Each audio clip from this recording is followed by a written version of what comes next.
نحمده ونصلي على رسوله الكريم اما بعد فاعوذ بالله من الشيطان الرجيم بسم الله الرحمن الرحيم سبحان الذي أسرى بعبده ليلا من المسجد الحرام إلى المسجد الأقصى الذي باركنا حوله لنريه من آياتنا إنه السميع البصير۔ پاک ہے وہ ذات جس نے اپنے بندے کو رات کے وقت میں مسجد حرام سے مسجد اقصیٰ تک کی سیر کرائی۔ ہم نے اس کے ماحول کو بابرکت بنا دیا تاکہ ہم اپنی نشانیاں دکھلا سکیں، بے شک وہ سننے والا اور دیکھنے والا ہے۔ تو معراج کے سفر میں ایک سوال یہ کیا جاتا ہے کہ سدرۃ المنتہا کسے کہتے ہیں، لیکن اس کے جواب سے پہلے یہ جاننا ضروری ہے کہ نبی اکرم صلی اللہ علیہ وسلم کے سفر کے مختلف سٹیپس جو ہے وہ کون کون سے تھے۔ تو آپ حتیم میں تشریف فرما تھے کہ جب فرشتہ آپ کے پاس آیا اور آپ کے سینہ مبارک کو چاک کیا، دل مبارک کو نکالا، آب قدس کے ساتھ دھویا، ایمان دل میں بھر کر دل کو جو ہے وہ سینے میں جو ہے رکھ دیا۔ تو اس کے بعد آپ صلی اللہ علیہ وسلم کی خدمت میں براق کو جو ہے پیش کیا گیا۔ آپ براق پر سوار ہونے لگے، آپ کو دقت جو ہے پیش آئی تو جبرائیل علیہ السلام نے براق کو جو ہے ڈانٹا کہ آپ صلی اللہ علیہ وسلم سے زیادہ معزز شخصیت تم پہ سوار نہیں ہوئی۔ تو براق جو ہے وہ پسینے پسینے ہو گیا۔ جامع ترمذی میں حدیث نمبر 3131 میں اس کو جو روایت کیا گیا ہے۔ تو آپ براق پر سوار ہوئے تو آپ مسجد حرام سے مسجد اقصیٰ یا بیت المقدس آپ پہنچے تو جبرائیل علیہ السلام نے پتھر میں انگلی سے شگاف کیا اور براق کو اس کے ساتھ باندھا۔ جامع ترمذی میں حدیث نمبر 3310 میں اس کو جو روایت کیا گیا ہے۔ اس کے بعد انبیاء اکرام جو وہ آپ کے سامنے تشریف لائے، آپ نے انبیاء اکرام کی امامت کرائی۔ تو نبی اکرم صلی اللہ علیہ وسلم فرماتے ہیں کہ جب موسیٰ علیہ السلام میرے سامنے تشریف لائے تو وہ ہلکے بدن کے تھے، جیسے قبیلہ بنو شنوع کا کوئی آدمی ہوتا ہے، اور عیسیٰ ابن مریم عروہ بن مسعود رضی اللہ عنہ کے مشابہ تھے، اور اسی طرح جبرائیل علیہ السلام دحیہ کلبی رضی اللہ عنہ کے مشابہ تھے۔ اس کے بعد آپ کا آسمان کی طرف سفر شروع ہوا۔ مسجد حرام سے مسجد اقصیٰ تک کے سفر کو اسراء کہتے ہیں، اور پھر بیت المقدس سے آسمان تک کے سفر کو معراج کہتے ہیں۔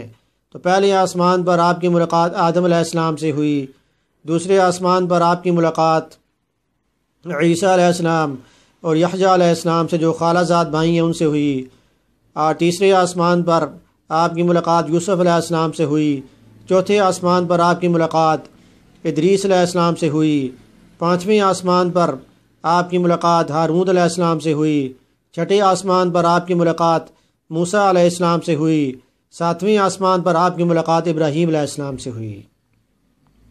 تو جب آپ کی ملاقات ابراہیم علیہ السلام سے ہوئی تو ابراہیم علیہ السلام نے آپ سے یہ بات کہی کہ جنت کی مٹی بہت زرخیز ہے، اس کا پانی بہت میٹھا ہے، جگہ خالی پڑی ہے، اور اس کی باغبانی سبحان اللہ والحمد للہ ولا الہ الا اللہ واللہ اکبر ہے۔ تو اس کے بعد نبی اکرم صلی اللہ علیہ وسلم کو بیت المعمور جو ہو لے جایا گیا، جہاں پر 70,000 فرشتے ایک مرتبہ طواف کرتے ہیں، اور پھر اس کے بعد 70,000 فرشتے اور آتے ہیں۔ تو جن فرشتوں نے طواف کر لیا ان کا نمبر پھر نہیں آتا، یعنی فرشتوں کی تعداد جو ہے اتنی زیادہ ہے۔ اس کے بعد نبی اکرم صلی اللہ علیہ وسلم کو سدرۃ المنتہا جو لے جایا گیا۔ تو سدرۃ المنتہا وہ مقام ہے کہ جس سے آگے فرشتوں کو جانے کی اجازت نہیں۔ جبرائیل علیہ السلام وہاں سے آگے نہ جا سکے، براق آگے نہ جا سکا، آپ کے لیے رف لایا گیا جس پر کو لے جایا گیا۔ تو اسی طرح سدرہ جو اصل میں بیری کے درخت کو کہتے ہیں، اور منتہا کہتے ہیں آخری، یعنی وہ آخری مقام ہے کہ جس سے آگے جو جنت شروع ہو جاتی ہے، جس سے آگے جو فرشتوں کو جانے کی اجازت نہیں۔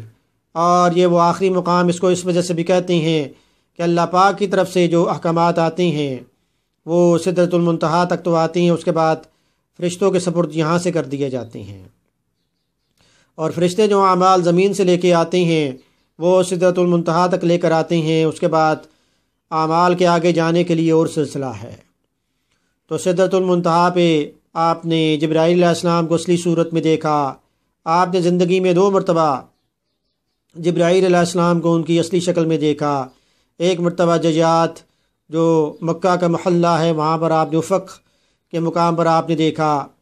جبرائیل علیہ السلام کے 600 بازو تھے یا 600 پر تھے، اور اسی طرح آپ نے سدرۃ المنتہا جو مقام ہے یہاں پر آپ نے دیکھا۔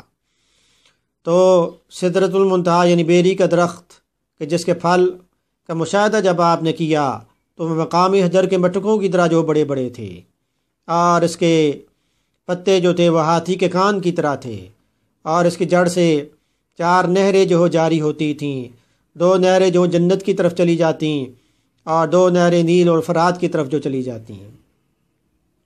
بخاری شریف میں اس کو جو روایت کیا گیا ہے۔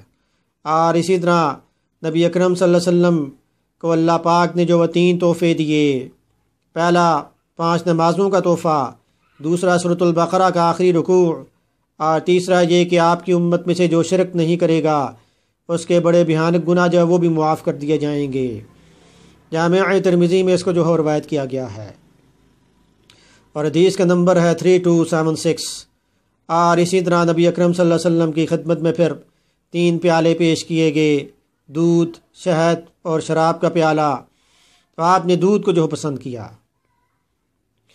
تو جبرائیل علیہ السلام نے یہ بات فرمائی کہ آپ نے فطرت کو پسند کیا ہے، آپ نے اپنی امت کو گمراہی سے جو بچا لیا۔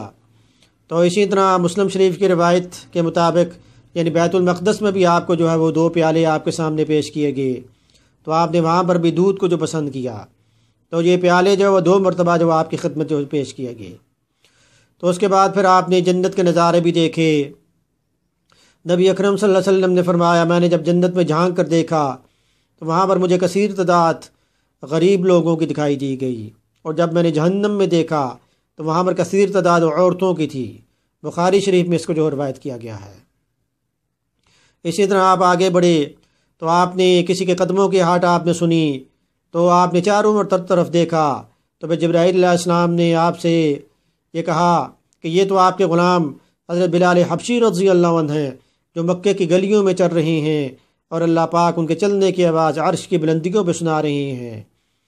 تو حضور اکرم صلی اللہ علیہ وسلم نے آپ سے پوچھا کہ آپ کا کون سا ایسا عمل ہے جو اللہ کو پسند آ گیا؟ تو انہوں نے کہا کہ میں ہمیشہ باوضو رہتا ہوں، جب بھی تازہ وضو کروں تو 2 نفل رکعت نماز ادا کرتا ہوں۔ اسی طرح آپ کی ملاقات رمیثہ ابو طلحہ رضی اللہ عنہ کی زوجہ سے ہوئی، جو بڑی مجاہدہ خاتون تھیں، جو مجاہدین کو پانی پلانا اور ان کے زخموں پہ مرہم پٹی کرنا، آپ اس کے لیے پیش رہتی تھیں۔ اور اسی طرح آپ مزید آگے بڑھے تو آپ نے ایک محل دیکھا جو بڑا ہی شاندار تھا، جہاں پر حوران جنت بھی موجود تھیں۔ تو آپ نے جبرائیل علیہ السلام سے پوچھا یہ کس کا محل ہے؟ تو جبرائیل علیہ السلام نے جواب دیا یہ عمر رضی اللہ عنہ کا محل ہے۔ تو حضور اکرم صلی اللہ علیہ وسلم نے حضرت عمر سے یہ ارشاد فرمایا کہ مجھے تمہاری غیرت یاد آ گئی، تو میں محل کے اندر نہ گیا۔ تو حضرت عمر رضی اللہ عنہ نے جواب دیا میرے ماں باپ آپ پہ قربان، کیا میں آپ سے غیرت کروں گا؟ بخاری شریف میں یہ روایت کیا گیا ہے۔ تو اسی طرح حضور اکرم صلی اللہ علیہ وسلم نے حوض کوثر کو بھی دیکھا۔ تو آپ نے جو بھی مشاہدات کیے اس میں ہمارے لیے سبق بھی ہے۔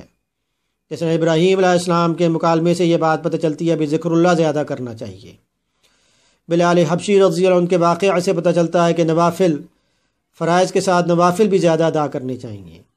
معراج کے تحفے سے یعنی جو نمازوں کا تحفہ آپ کو ملا، ہمیں زیادہ سے زیادہ جو ہے وہ نمازیں پڑھنی چاہیے، پنجگانہ نماز کی پابندی کرنی چاہیے۔ سورۃ البقرہ کا آخری رکوع آپ کو دیا گیا، ہمیں زیادہ سے زیادہ قرآن کریم پڑھنا چاہیے، اور اسی طرح کبیرہ گناہوں سے ہمیں جو بچنا چاہیے۔